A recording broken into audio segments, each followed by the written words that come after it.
Through એણે મારો contact કર્યો અને વાતચીત ચાલુ થઈ. એ દરમિયાન જ એણે મને લગ્નની લાલચ આપી અને મારા પૈસા પડાવેલ છે અને મારા ઘરમાંથી સોનું જે એણે બચાવીને મતલબ સોનું લઈ લીધું છે અને ચોરી છુપીથી અને વેચી નાખ્યું છે. અને મેં એને ઓનલાઈન પેમેન્ટ અને શું કહેવાય મારું સેવિંગ, મારું પીએફ એવી રીતના મેં એને પૈસા થ્રુ મદદ બી કરેલી છે.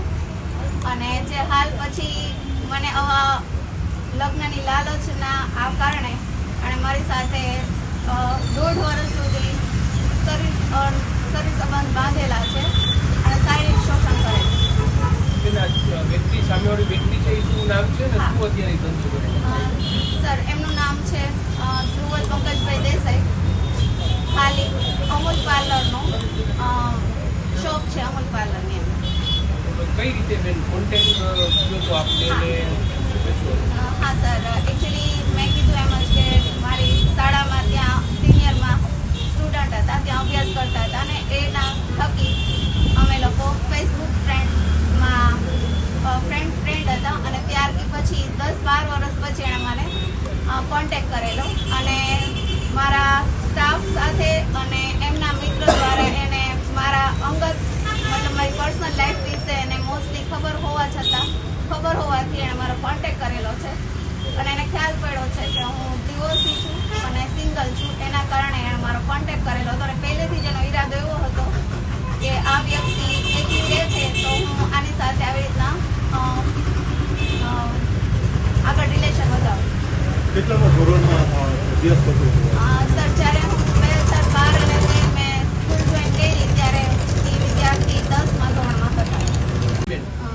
હા સર, આ જ દરમિયાન એમણે મારી સાથે એમના પછી મારું કોન્ટેક્ટ એમના 2024 જૂનથી એમણે મારો કોન્ટેક્ટ કરેલો હતો લાસ્ટ 2025 ડિસેમ્બર સુધી. એ ડિસેમ્બર સુધીમાં એમણે નવેમ્બરમાં મને ખબર પડી માર્ચ મહિનામાં જ એમના જ મહિલા મિત્ર સાથે એમણે સગાઈ કરી લીધી હતી અને ત્યારબાદ મને છેલ્લા 10 મહિના સુધી ખબર ના પડવા દીધી અને મને એવું જ કીધું કે હું તમારી જોડે જ મેરેજ કરવા માંગુ છું અને આપણે બહાર ફોરેનમાં આપણે સ્થાયી થવું છે એટલે એના માટે એણે મને જોબ બી મુકાવડાવી દીધી હતી મારી અને ફોરેન જવાની તૈયારી કરાવડાવી હતી.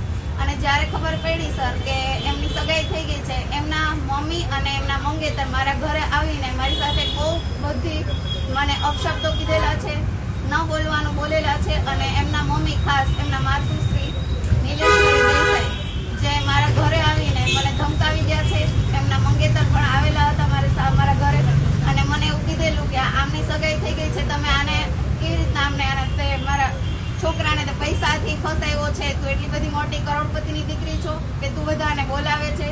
અને સર, ન બોલવાના ઘણા બધા શબ્દો બોલેલા છે અને ખાસ કરીને મને એવું કીધેલું છે કે તું મને ઓળખતી નથી.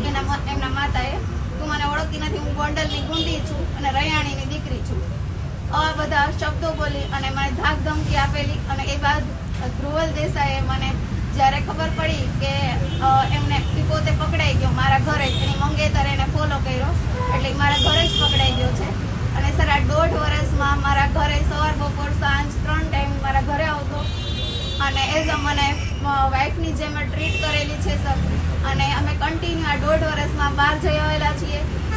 ઓલમોસ્ટ ગુજરાતમાં એણે મને 4 ધામની યાત્રા કરાવેલી છે અને થાઈલેન્ડ મે મહિનામાં મને 10 દિવસ થાઈલેન્ડ પણ લઈ ગયો હતો. અને આ બધામાં જ આટલા મહિનામાં એણે મને જરા કે છે ને ભનક ના લાગવા દીધી કે એની સગાઈ થઈ ગઈ છે માર્ચ મહિનામાં જ. અને પછીથી કન્ટિન્યુ એણે મારે ડિસેમ્બર સુધી મારી સાથે રિલેશન રાખ્યા. અને એ પછી સર, મને જ્યારે ખબર પડી કે એમના સગાઈ થઈ ગઈ છે તો મેં એમ કીધું કે તમે આપણું જે કંઈ હવે, અને મને એવું કીધું કે મારા ઘરેથી મને પ્રેશર કરીને મને સગાઈ કરાવી છે. સર, જો પ્રેશર કરીને સગાઈ કરાવી હોય તો એ કાસ્ટ એ લોકો લેવા પટેલ છે તો પટેલ કાસ્ટમાં જ કરાવેલી હોય એમના પેરેન્ટ્સે, બરાબર?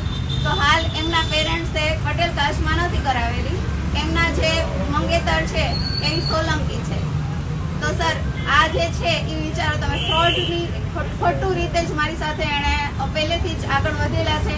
અને એ પછી મને એવું કહે છે કે મારે એમની સાથે સગાઈ તોડી નાખવી છે. તમને તો ખબર છે પટેલમાં ચટ મંગની અને પટ બિહા હોય છે. તો મારે તમારી સાથે જો ખોટું કરવું હોય તો હું તમારી સાથે કેવી રીતના હું રહી શકું? આ લોકોએ મને ધરારથી, મતલબ મારા પેરેન્ટ્સે મને ધરારથી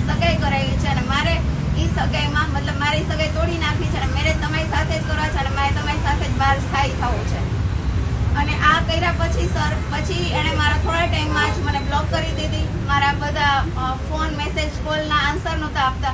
એ પછીથી મેં એમને કીધું કે હવે તમારે મને પ્રોપરલી આન્સર કરો થોડા ટાઈમ પછી જ.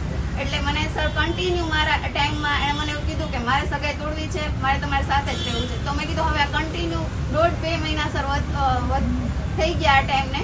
પછી મેં પ્રેશર કર્યું કે યા તો તમે મેં કીધું ત્યાં સગાઈ તોડો યા તો મારી સાથે રિલેશન પૂરા કરો. બરાબર સર. તો એણે એ ટાઈમમાં જેણે મને નંબર બ્લોક કર્યા, મારો કોન્ટેક્ટ કરવાનું બંધ કરી દીધું અને મારા ઘરે આવવાનું બંધ કરી દીધું. સર ત્યારે હું એમના શોપે ગઈ અને શોપે હું જ્યારે ગઈ ત્યારે મને એના એવા શબ્દો કીધા કે હું તમને ઓળખતો નથી, તમે કોણ છો, અહીંથી નીકળ. અને મેં એમ કીધું કે જે કંઈ આપણો પૈસાનો વહીવટ થયેલો છે એ મેં કીધું આપણે કમ્પ્લીટ કરી નાખીએ. તો એમણે મને એમ કીધું ક્યાં પૈસા, તમે મને કોઈ પૈસા નથી આપેલા અને હું તમને ઓળખતો નથી. આવા શબ્દો એમણે મને કીધેલા સર. કેટલા રૂપિયા તમારી સાથે?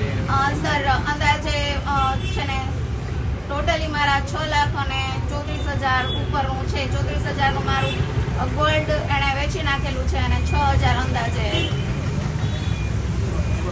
6 લાખ રૂપિયા અને 34,000 નું એણે મારું ગોલ્ડ વેચી